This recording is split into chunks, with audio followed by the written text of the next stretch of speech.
Stop feeling pressured by society to become a homeowner. My whole business is around mortgages. So when people get a mortgage, I get paid.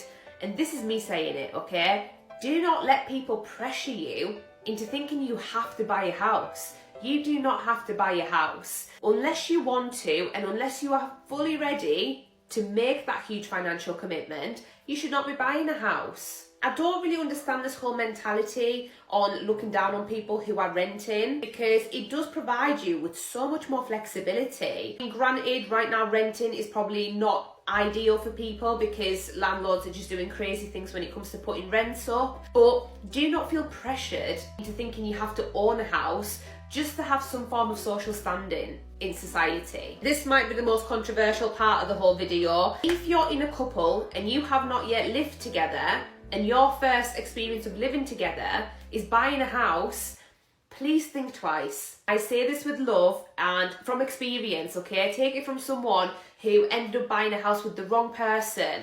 Sorting it out is a headache and a half. I mean, I'm not going to get into like religious reasons. If that's your reason for not being able to live together, absolutely fine. I'm not getting into that. But what I'm saying is just be very mindful of who it is that you are committing to buying a house with. Because for one, it's a huge financial commitment.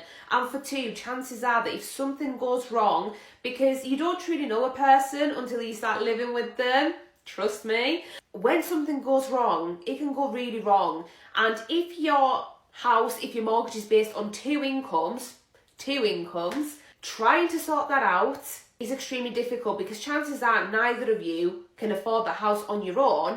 So the only alternative is to sell the property or to have one person replaced with another person, if that's even a possibility. It's just messy. It's expensive. Legal costs are a nightmare. It's expensive to sort, and it's just, honestly, I wouldn't wish going through that process on my worst enemy. So the message here, I suppose, is just make sure you know exactly who you are buying a house with, the person that you are buying a house with, and that you fully 100% trust that person.